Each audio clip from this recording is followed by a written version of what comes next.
going to talk about the Feast of Passover and see the true glory of it today. So we're going to start off on the road to Emmaus. This was after the Messiah gave himself for us. And two of the disciples went that same day to a village called Emmaus, about 7.5 miles away from Jerusalem. And Messiah drew near to him and went to him. He said, "What manner of communications are these that you're having with one another as you walk and are so sad?" And they looked back at him and said, "Are you a stranger in Jerusalem, have not heard all these things that have happened?" And he said, "What things?" And they said to him, "Concerning Yahushua of Nazareth, that we have trusted it is he that should have redeemed Israel. We thought he was the one, the king and the Messiah." And then he said to him, "O fools and slow of heart to believe all that the prophets have spoken. Ought not Messiah to have suffered these things and enter into his glory?" And then, beginning at Moses and through all the prophets, he expounded unto them in all of the scriptures the things concerning himself. And we turn to Hebrews. So Messiah was once offered to bear the sins of many, and unto them that look to him shall he appear the second time without sin unto salvation. For the law, having a shadow of good things to come, but not the very image of things. And that's a clue. In Leviticus, we look into the law, and then Yah says to Moses, "This is a command I'm telling you, Moses, to speak to the Israelites and say to them, these are my appointed feasts, the feasts of Yah that you will proclaim as sacred assemblies." He's calling all the children of Israel to understand these are his feasts. We glorify him. And Paul says, "Let no man therefore judge you with respect to a feast day or a Sabbath, which all of these are a shadow of the things to come, but the body is Messiah's." We think about what that means, and we can see it so clearly right here in this simple picture that the feast that we read about in Leviticus is the shadow. It's the dark glass, as Paul talks about, for we know in part that which is perfect when it comes. For now we see through the glass darkly. We just see the shadow when we read the scriptures. But the body that's casting that shadow is Messiah. And the true glory we get to see when he fulfills these feasts.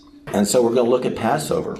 In the 14th day of the first month at even is Yah's Passover. And this day shall be unto you a memorial, and you'll keep it to Yah throughout your generations. You shall keep it as a feast forever. Let the children of Israel also keep the Passover at his appointed season. So we do it at his time that he's told us. And we keep the Passover unto him. And you'll observe these things for an ordinance to you and to your sons forever. It is the sacrifice of Yah's Passover. It's his Passover and his sacrifice, who has passed over the houses of the children of Israel in Egypt when he smote the Egyptians and delivered all the children of Israel that obeyed in faith.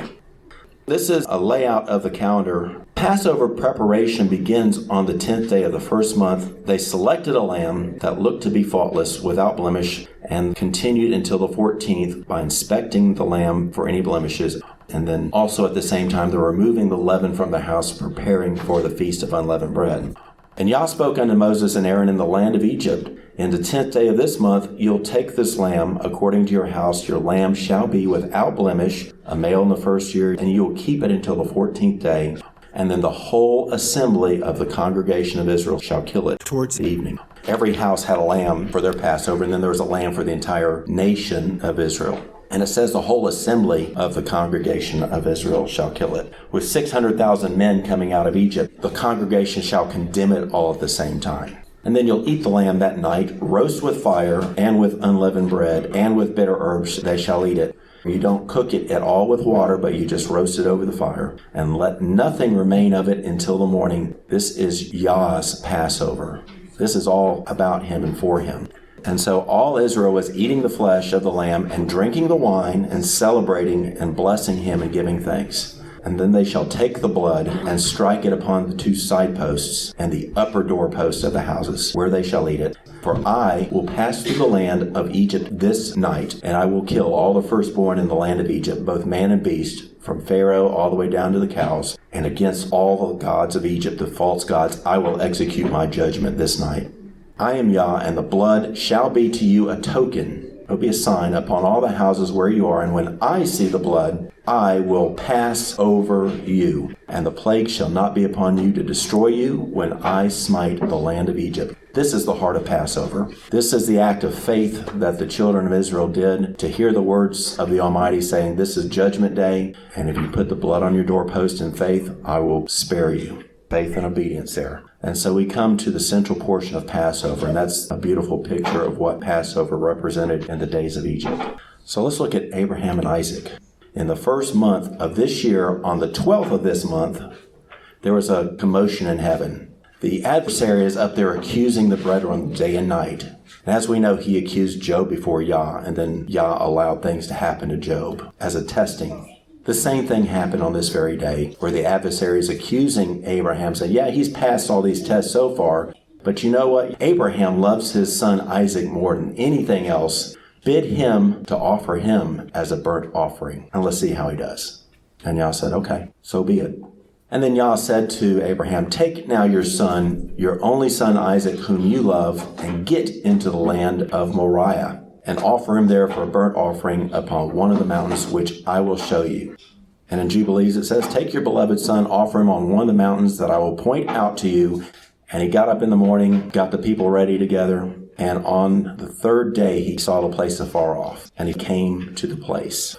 And if you're counting, and I'm telling you it's on the day of Passover, you're going 12, 13, 14, 15. That doesn't work, brother. Well, in ancient Israel, they had something called inclusive counting, inclusive years. And this is shown in 2 Kings and also in Acts, before Messiah and after Messiah. And other ancient cultures counted in the same way.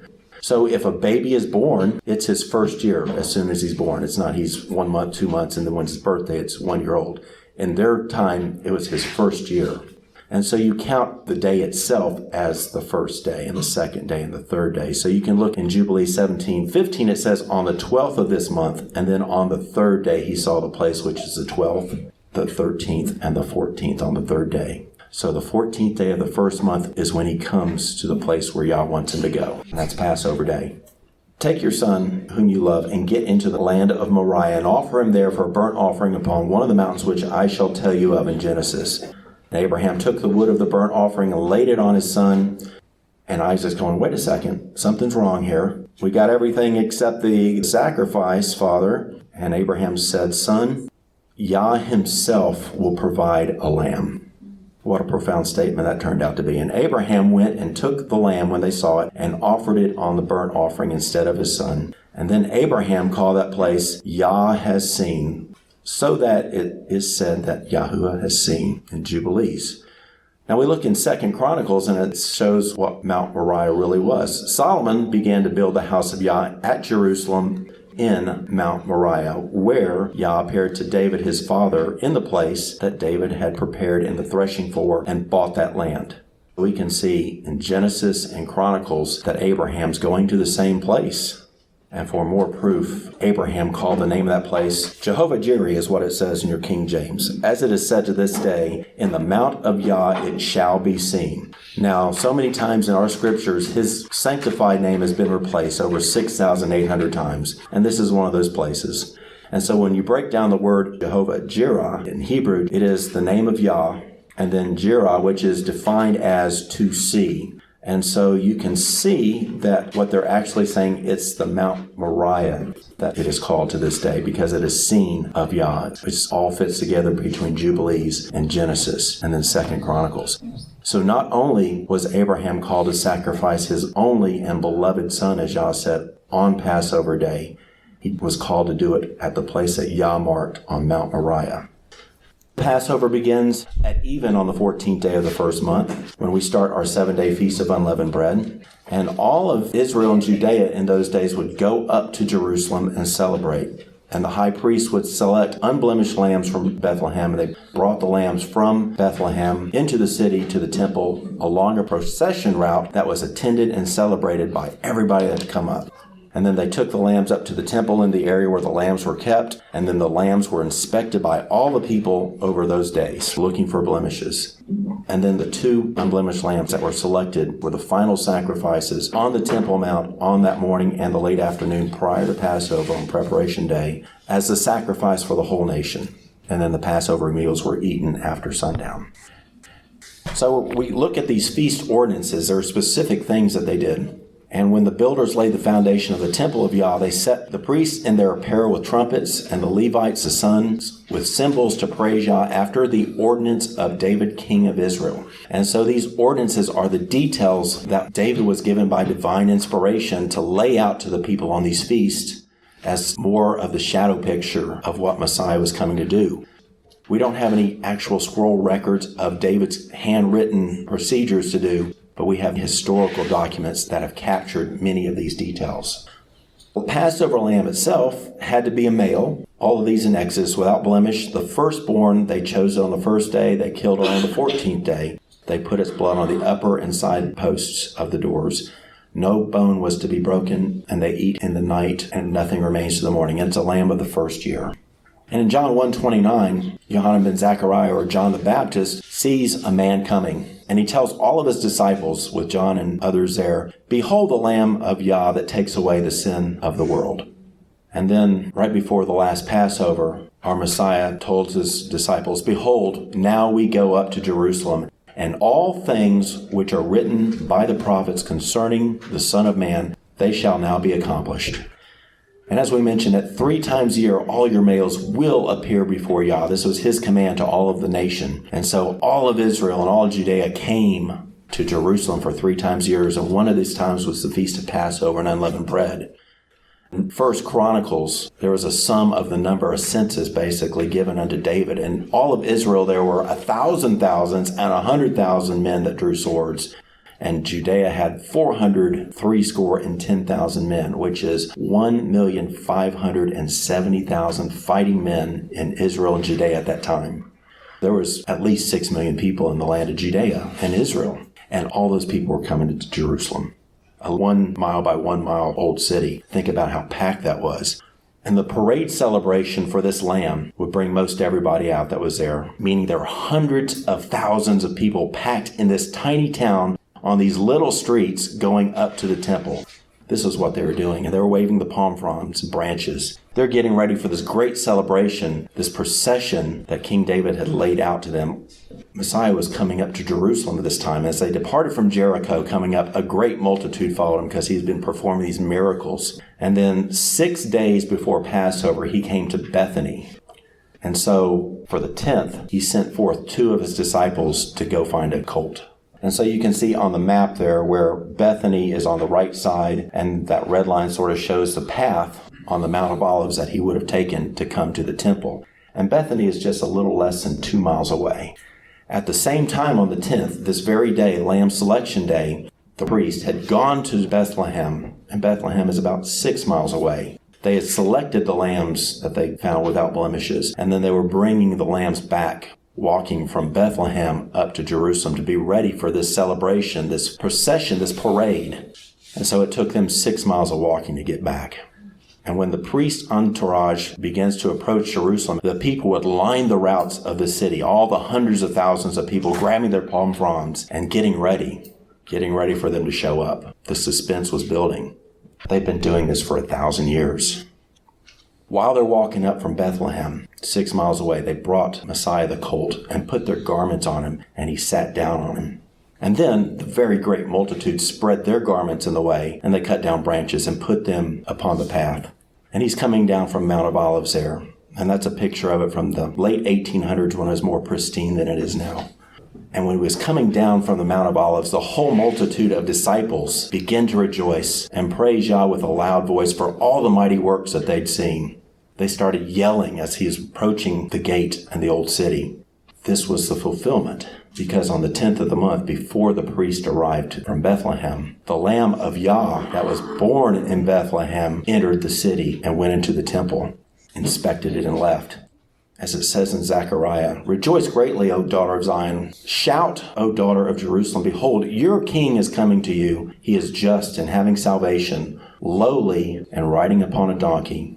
The prophecy was set. It was all there for him to see. And as he entered into the street in procession, and the multitudes began crying out and shouting, "Hosanna to the Son of David! Blessed is he that comes in the name of Yah! Hosanna in the highest!" Hosanna means save. Save us now. It's time to be saved. And his disciples were yelling that in front of him. And when the people hear that, all the hundreds of thousands, they had their palm fronds ready. They're ready for this. They run, they grab their palm fronds, they proceed right by the path, and they start screaming the whole thing. This is what they yelled. Hosanna! Blessed is he that comes in the name of Yah. This was part of their procession route. But the priests are still a mile or two away, probably, way off in the distance. And the Pharisees are going, oh, what's going on? Wait! It's Yahusha. He's on a donkey. Stop! We've got our parade coming up. You're ruining everything. And Messiah says, I tell you that if these disciples, if these hold their peace, the stones would immediately cry out. Don't you understand? You've done this for 1,000 years. This is the day you've been waiting for. And if they didn't cry out, the rocks would cry. And he wept and said, you did not know the time of your visitation. And then he entered into the temple, inspected, and went back to the Mount of Olives for the night. And when he come into the city, this tumult, this disturbance like they've never seen. They've never seen anything happen like this. And all the city was moved. What just happened? Who is this? And the multitude said, this is Yahusha, the prophet of Nazareth from Galilee. He's a prophet. So all the city was up in arms. Now, not only was the prophecy in Zechariah fulfilled, there was more prophecy. In Genesis 49, Jacob called his sons and said, come here that I may tell you what shall happen in the last days. A ruler shall not fail from Judah, nor a prince from his loins, until there come the things that are stored up for him. And he is the expectation of nations, binding his foal to the vine, and the foal of his donkey to the branch. And he shall wash his robe in wine, and his garment in the blood of the grape. And in Revelation 19 we see the heavens open, and behold a white horse, and him that sat upon the horse was called Faithful and True. And in righteousness he does judge and make war. And he was clothed with a robe dipped in the blood of the grape. And his name is called the Word of Elohim. And then from Judges 5, Deborah and Barak sang in that day and prophesied, ye that are willing among the people, bless Yahweh. Hosanna! Blessed is he who comes in the name of Yahweh, they said as Yahusha arrived at the gate. And then they continued, you that mount that female donkey at noonday, you that sit on the judgment seat, you are one and the same. And it would have been about noon when the Pharisees were coming back from Bethlehem with the selected lambs. In Revelation 20, I saw a great white throne and him that sat upon it. And I saw the dead, small and great, stand before Elohim. And all those people were judged, every one according to their works. Jacob and Deborah and Barak are the two witnesses in prophecy and scripture that tie together the first and the second coming of our Messiah, Yahushua HaMashiach. He is one and the same. He rode into Jerusalem on that donkey on the selection day of the Lamb of Passover. He that dips his robe in blood and comes to reign for 1,000 years. And the one who sits at the great white throne at the end of all time and judges everyone according to their works. Now the sheep gate in the old city was used to bring the sacrificial animals up to the temple. When they rebuilt the second temple, the high priest built the sheep gate. And the other priests and people built the rest of the walls and the gates, but the high priests and those special Levite priests, they were only allowed to build the sheep gate, and they sanctified the sheep gate. 12 gates, and they sanctified only the sheep gate. And they saw at the dedication that they had all these rows and people of the Levites and the singers, and they were praising. They lined up against the walls, and they came up to the sheep gate, and they gave thanks in the house of Elohim. They went into the temple along that route. And as it says in John, in Jerusalem by the sheep gate, there's a pool, Bethesda, having 5 porches. And we know where the pool of Bethesda is now through the excavations. And look on the right side, the pool is just to the north and on the east corner of the old city where the walls were. And right by that pool is where the sheep gate was. And that sheep gate would have been the route that Messiah came down from Bethpage and Bethany. He entered through the sheep gate. And he says, I tell you the truth, the man who does not enter the sheep pen by the gate, but climbs in by some other way, he is a thief and a robber. The man who enters by this gate is a shepherd of his sheep. I am the good shepherd. I know my sheep, and my sheep know me. just as the Father knows me and I know the Father, and I do indeed lay down my life for the sheep. That gate was sanctified for this purpose. The lambs were inspected for blemishes from the 11th to the 13th. All the people that had come up got to inspect it on their very own and verify, yes, indeed, this lamb has no blemishes. Per what Yah had told Moses and the children to do, your lamb shall be without blemish. You'll keep it until the 14th day of the same month. And everybody make sure this lamb is pure and spotless. And so what was happening while the nation was coming up and looking at those little lambs in the pen, inspecting every part of them, so too every day was our Savior at the temple. And it came to pass on one of those days as he was teaching, the chief priests and the scribes and the elders came upon him and spoke, tell us, by what authority do you have to say these things? Who gave you this authority? They're testing him. And he answered, you don't understand because you're not of the Father. And they kept watching him. They sent forth spies, which looked like just men, that they might take hold of his words, so they might deliver him to the power and authority of the governor, unto Pilate. They were looking for ways to trap him, trap the prophet. They wanted to set him up and get him to speak something that was against Roman law. And they asked him, Master, we know that you say and teach rightly, and you neither accept anyone for what they are, but of their heart, and you teach only the way of Yah truly. See, that's the setup. We know you teach Torah. We know you're righteous. The setup.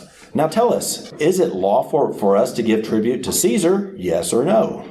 So he said, no. He is a rebel against the empire of Rome. And he's saying, we don't pay tribute to Caesar. And he might have looked at that very coin, what that shows right there, which is Tiberius, and said, who is this? Rend unto Caesar, what is Caesar's? Rend unto Yah, what is Yah's? The Pharisees are going, we didn't get him. And there's many of these. I'm just going to go through one more. And they came through him certain of the Sadducees, which deny there is any resurrection. And they said to him, Master, Moses wrote unto us. So they're talking Torah now. If any man's brother dies having a wife, and he die without children, that his brother should take his wife and raise up a family unto his brother. Now there were 7 brothers, and this man, one of these brothers, took a wife. This man died, and he left no children. So his brother did what he was supposed to do and married this woman. They still had no children, and this brother died. And then the next one married him, and the next one, and the next one, and the next one, until all 7 had married this one woman. None of them had a child. All the men died, all 7, and then the wife perished also. Now tell us, Master, in the resurrection, whose wife of them is she? For 7 of them had her as his wife. And he said, you don't understand, for in heaven no brother or sister will be married to each other. But they kept trying to catch him in his words. They kept inspecting, they kept prodding him, trying to find blemish. And they came to the evening of the 13th on the Last Supper. And what most people have heard, that this was the Passover meal, and it's not. Look at John 13. Now before the feast of the Passover, when Yahusha knew that his time was come that he should depart out of this world unto the Father, and supper being ended, the devil now had put into the heart of Judas Iscariot to betray him. This was the 13th. They prepared for Passover. The other Gospels that are talking about the preparation, getting ready for Passover, because it was a multi-day preparation, looking for leaven to get it out of the room, getting the food together, anything else that they had to do. So they're preparing for this Passover, and he longed to keep this Passover with him. But just like he said in the Garden of Gethsemane, not my will be done, Father, but yours. And so he took this bread and he gave it and broke it and gave thanks to him. This is my body, which is given for you. Do this in remembrance of me. And the word there in Luke 22 is artos, which is raised bread, regular bread, bread that uses leaven or yeast to bake, leavened bread, which is forbidden during Passover. And there is a word specifically for unleavened bread, azumos, which is uncorrupted, unleavened bread, which is specifically referring to matzos, as we know in Hebrew, unleavened bread. So you have 2 witnesses in scriptures that are showing you that this Last Supper was the night before Passover. He had been taken in the Garden of Gethsemane. And the 14th early morning, and as soon as it was day on the 14th, the elders and the chief priests and the scribes came together and led him into the councils. And they were still trying to find testimony against him to put him to death, but they did not find any, still inspecting the lamb. And then they took him to Pilate and said, you brought this man unto me as one that has perverted the people, and I have examined him before you, and I find no fault in this man. the Lamb without any blemishes. You're falsely accusing him. And as a sheep, he didn't answer at the end of those accusations. In Isaiah 53, he is brought as a lamb to the slaughter, and as a sheep, he did not open his mouth. And that's what it says in Luke and Matthew. When he went to Herod, Herod was greatly excited about seeing him, and he wanted to see miracles. He was asking him questions, and our Messiah answered him not a word. And at the end with Pilate, he stood before the governor. He's being accused, and Pilate said, "Don't you see all these accusations they're telling about you? Don't you know I have the power to give life and death?" At the end, he answered him not a word to those accusations, and the governor marveled greatly. And then he brought Messiah out in front of his building, out into the courtyard, and there was an ordinance given that they would give one prisoner at this feast unto the people, that they would set one prisoner free. And they brought Messiah and a man named Barabbas out. And Pilate said, "Whom shall I release unto you?" And then the chief priests and the elders persuaded the multitude that they should ask for Barabbas. And Pilate said, "I will give you Barabbas. What shall I do with Yahushua, Messiah?" And they said unto him, "Let him be crucified." And Pilate asked again. They shouted even more intently, as persuaded by the Pharisees and the elders. And he saw that he was just causing this commotion, and there was nothing he could do.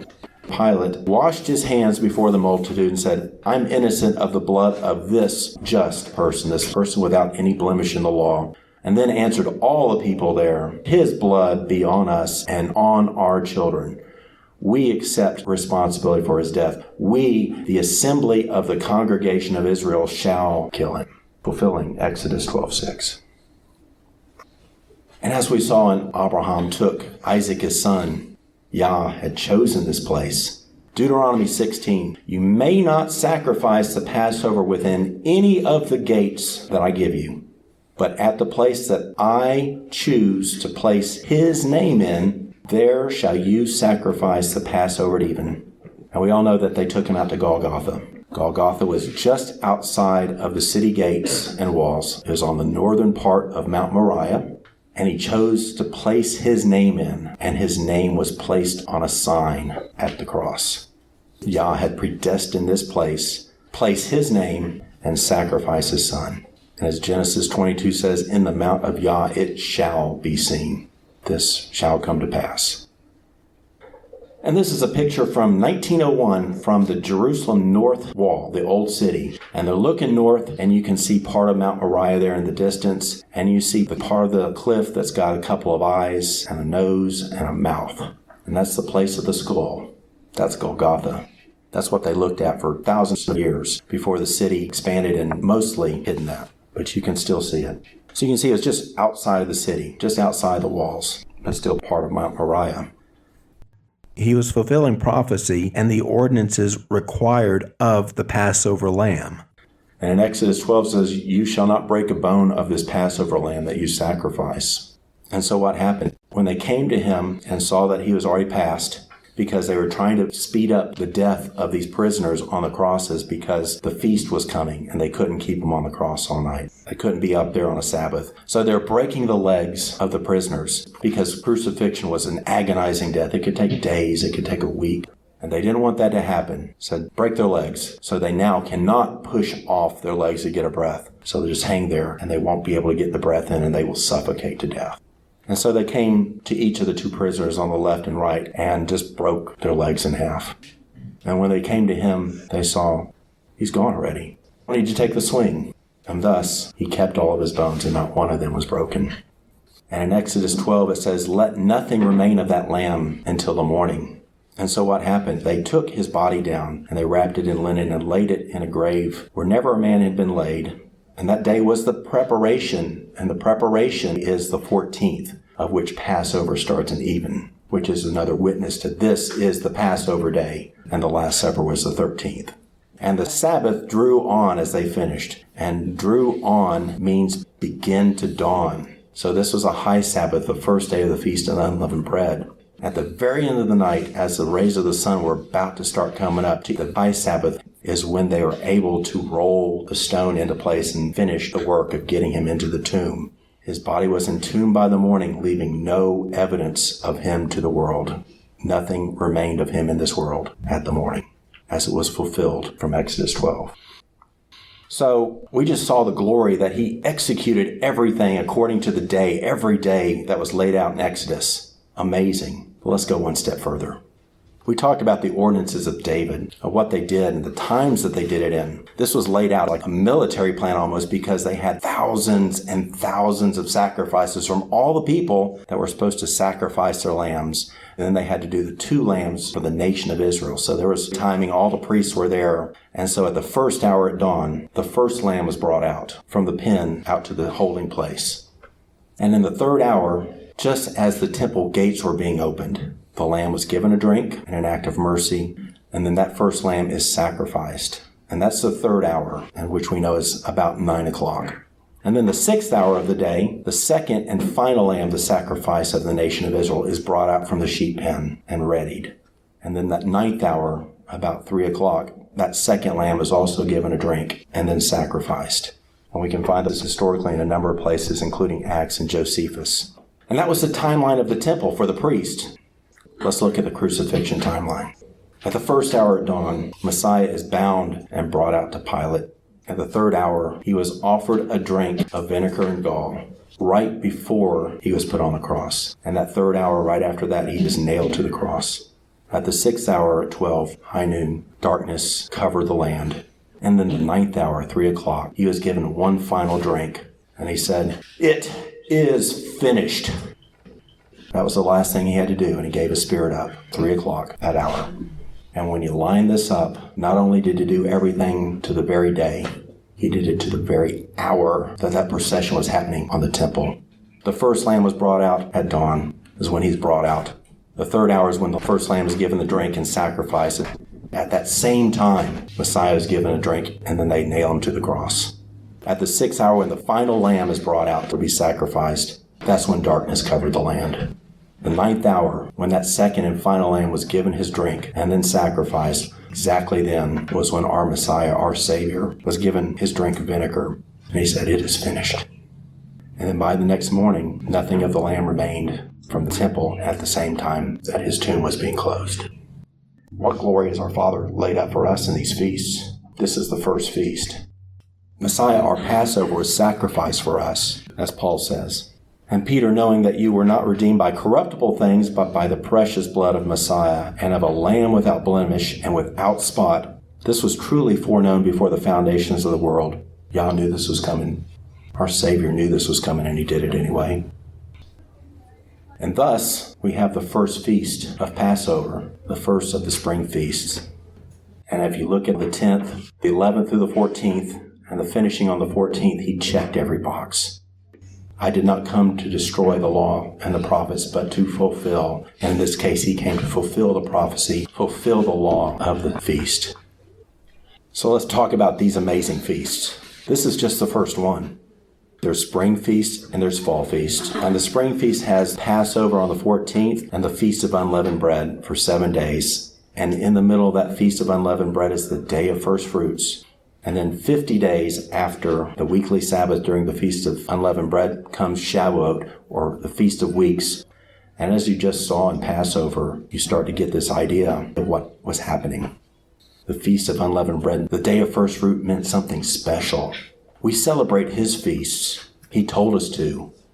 He's saying, I want you to understand what I'm going to do for you. And I want you to celebrate what I'm going to do for you. And so we celebrate his feasts. And the fall feasts, the 7th month starts with Yom Teruah, which is the Day of Trumpets. And on the 10th day is Yom Kippurim, and then Sukkot, which is the 7-day celebration of all celebrations, the Feast of Tabernacles. And then Shemini Atzeret, which is the 8th and final assembly. We can't go through those today, but they're glorious. And so we understand that our Savior came the first time to fulfill the group of the spring feast, Passover, Unleavened Bread, Day of First Fruit, and Shavuot. He fulfilled them in actions and at the very day and the times that they were specified in. And guess what, brothers and sisters? He's coming back soon, and he's going to fulfill all of the fall feasts. Now, doesn't that sound glorious? He's told the end from the beginning. He's told us what he's coming back to do. I am Yah, and there is none like me. I tell you everything at the very beginning, all the way to the end of the world. And it will come to pass. For the law having very shadow of good things to come and not the very image. You can read Leviticus 23 and Exodus 12 all day long, and you just get this dark glass of what Passover really was. And we just looked at the glory. Don't let anyone judge you when you celebrate his feasts. This is what Paul is saying. Don't let anyone judge you out there who thinks you shouldn't be doing this. You should be doing what they do. We do what he says. We listen to him and no man. Therefore, we let no man judge us when we keep these feasts or how we eat. Respect to a feast day the things that we celebrate, or a Sabbath, which are a shadow of things to come, but the body is him. We're celebrating him. This is the glory of the feasts. It's not a shadow anymore. Passover is not a shadow to you anymore. You see the glory. What is Passover really about? The Last Supper. This is my body, perfect lamb, which is given for you. The new covenant in my blood, which is shed for you. Mark your doorpost in faith and mercy. And do this. Celebrate Passover in remembrance of me. And that's Passover.